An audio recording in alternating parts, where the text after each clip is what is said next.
اس لیے کہا کہ اللہ کے حضور جھکنا نہ بھولنا اور نماز قائم کرنا۔ نماز کا تعلق اپنے آپ سے ہے کہ وہ اپنے آپ کو سنوارتا ہے، تقرب اللہ کے لیے اس کی اپنی عملی کوشش ہے۔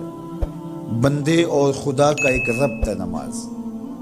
اسی طرح یہ خیال کہ میرا مالک مجھے دیکھ رہا ہے، اس سے بھی تہذیب نفس ہوتی ہے، باطن کی تربیت ہوتی ہے۔ انسان ایک حصار میں آ جاتا ہے، ایک پہرے میں آ جاتا ہے کہ میرا اللہ مجھے دیکھ رہا ہے، اور پھر وہ قدم پھونک پھونک کے رکھتا ہے۔ وہ اچانک لوگ بیٹھے ہوئے ہوں نا، تو آج کل یہ سوشل میڈیا کا زمانہ ہے، تو کوئی کیمرہ سیدھا کر لے تو ایک دم مرتب ہو جاتے ہیں، اس لیے کہ اب ہماری تصویر آنے والی ہے۔ یا کوئی کسی کو کہے کہ جناب آپ لائیو جا رہے ہیں، تو وہ بالکل اپنی حرکات سکنات منظم کر لیتے ہیں، کپڑے سیدھے کرنے لگ جاتے ہیں، اس لیے کہ ہم لائیو جا رہے ہیں۔ وہ لائیو چاہے 5 آدمی دیکھ رہے ہوں، چاہے 10 آدمی دیکھ رہے ہوں، لیکن پھر بھی چونکہ ہم لائیو جا رہے ہیں تو اپنی حرکات سکنات مرتب کر لیں گے، منظم ہو جائیں گے۔ اور جب یہ یقین ہو کہ میرا اللہ مجھے دیکھ رہا ہے، یہ ساری حرکتیں وہاں لائیو جا رہی ہیں، تو پھر دل میں برا خیال بھی آنے لگے گا تو اس کو روکیں گے کہ میرا اللہ تو دیکھ رہا ہے۔ پھر بولی بھی مرتب ہو جائے گی، پھر رویے بھی مرتب ہو جائیں گے، طرز معاشرت بھی منظم ہو جائے گا، آنکھیں بھی نہیں بھٹکیں گی، خیال بھی نہیں بہکیں گے، سوچیں بھی آوارہ نہیں ہوں گی، چاہے آپ بند کمرے میں کیوں نہ ہوں، پھر بھی منظم رہیں گے، اس لیے کہ میرا اللہ مجھے دیکھ رہا ہے۔ تو یہ یقین زندگی کو منظم کرتا ہے۔ تو اس کا تعلق بھی انسان کی ذات سے تھا۔ نماز سے بھی تہذیب نفس ہے، اللہ سے تقرب حاصل ہوتا ہے۔ اب کہا تو خود غرض نہ بننا کہ اپنے آپ کو سنوار لیا اور کافی ہے، نہیں، لوگوں کو بھی نیکی کا حکم دینا۔ نماز پڑھنے والے اگر نماز کی روح سے آشنا ہو جائیں کہ یہ محض اوپر نیچے ہونے کی مشق نہیں ہے، بلکہ یہ اللہ کے حضور اپنی نیازمندی کا اظہار ہے، اپنے عجز کا اظہار ہے، تو پھر نماز ان کو وہ مقام دیتی ہے اور وہ شعور بخشتی ہے کہ جو بے نمازی کے نصیب میں کہاں۔ انسان کے اشرف اعضاء اس کے سر میں ہیں، بولنے کی قوت زبان سر میں، دیکھنے کی قوت آنکھیں سر میں، سننے کی قوت کان سر میں، سوچنے کی قوت دماغ سر میں، سونگھنے کی قوت ناک سر میں، اور یہ سر مالک کے در پہ ہے۔ اور زبان سے بندہ کیا کہہ رہا ہے؟ سبحان ربی الاعلی، مالک تو سب سے اعلیٰ ہے۔ اور اپنا رویہ اور عمل کیا ہے کہ اپنی ناک بھی خاک پہ رکھی ہے، پیشانی بھی خاک پہ رکھی ہے، اور باقی اعضاء بھی خاک پہ ہیں۔ تو گویا عملاً یہ بتا رہا ہے مالک مجھ سے نیچا کوئی نہیں اور تجھ سے اونچا کوئی نہیں۔ اور اگر وہ نماز کی روح سے آشنا ہو جائے تو سجدے سے سر اٹھانے سے قبل اللہ سارے اس کے بوجھ اتار دے، اس کے من میں روشنیاں کر دے۔ تو نماز بندگی کا شعور دیتی ہے، من میں چراغاں کرتی ہے۔ اللہ کے حضور جھکنے سے بندہ ایسا بندہ کامل بن جاتا ہے کہ پھر وہ کسی اور کے آگے نہیں جھکتا۔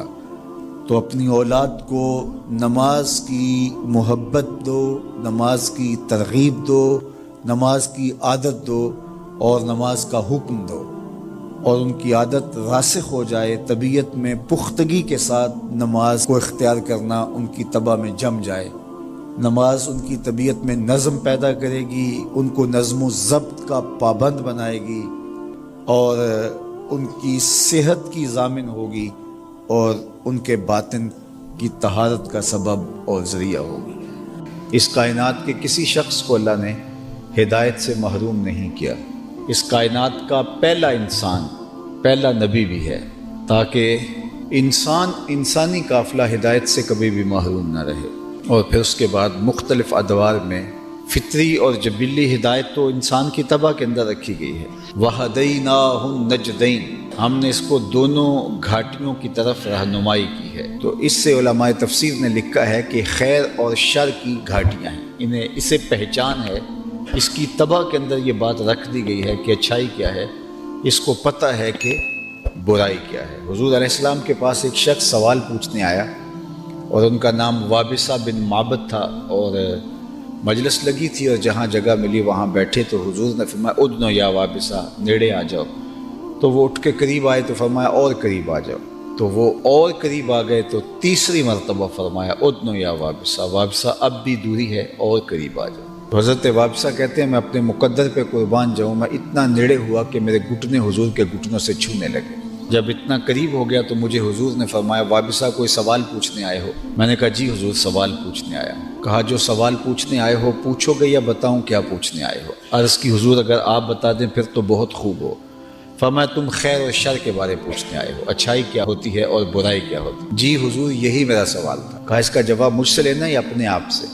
عرض کی جواب آتا ہوتا تو سوال ہی کیوں کھڑا ہوتا؟ تو حضور نے حدیث پاک میں آتا ان تین انگلیوں کو جوڑا، فضرب علی صدرہ فقال استفت قلبک، اور حضور نے یہ وسط سینہ میں دل والی جگہ پر ان انگلیوں کو یوں مارتے ہوئے کہا یہ مفتی بیٹھا اسے پوچھ لے، یہ تجھے بتا دے گا کہ خیر کیا ہے، یہ تجھے بتا دے گا شر کیا ہے۔ تو یہ فطری اور جبلی ہدایت ہے۔ وَهَدَيْنَاهُ النَّجْدَيْنِ، اس نے دونوں گھاٹیاں خیر شر کی اس کو معرفت دی ہے، اس کو پہچان کی ہے۔ یہ گناہوں کی کثرت کی وجہ سے اس پہچان کو بھی کھو بیٹھے تو امر آخر ہے، لیکن فطرتاً اس کو اللہ نے انسان کی طبع کے اندر اچھائی اور برائی کی تمیز پیدا کی، جس کو کہا جاتا ہے کہ ضمیر ہے جو انسان کا اندر سے کہتا تم غلط کر رہے ہو۔ وہ ہدایت کا چراغ ہے جو ہر شخص کے سینے میں اللہ تعالیٰ جل شانہ نے رکھا ہے۔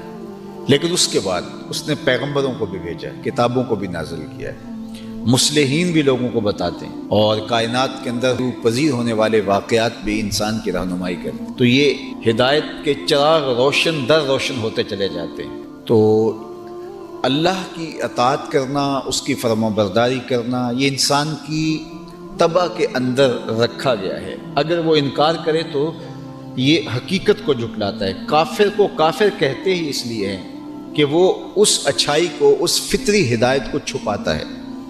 عربی میں یہ جو کاشتکار ہے اس کو بھی کافر کہا جاتا ہے، کیونکہ یہ بھی زمین کو کھود کر کے اس کے اندر بیج کو چھپا دیتا ہے۔ تو کافر کو کافر اس لیے کہتے ہیں کہ وہ چھپاتا ہے اس چیز کو جو اللہ نے اس کی طبع کے اندر رکھی ہے، فطری جبلی ہدایت۔ حکیم نیٹشے کے بارے میں اقبال نے کہا تھا قلب و مومن دماغش کافر است، اس کا دل مومن تھا لیکن اس کا دماغ کافر ہو گیا۔ تو صوفیہ فرماتے ہیں کہ اس ایک شخص کی کہانی نہیں ہے، ہر شخص کا دل مومن ہی ہوتا ہے، اور اس پر شاہد عادل وہ حدیث ہے کل مولود یولد علی الفطرہ فابواہ یہودانہ او یمجسانہ او ینصرانہ او کما قال النبی صلی اللہ علیہ وسلم۔ ہر پیدا ہونے والا بچہ فطرت اسلام پہ پیدا ہوتا ہے۔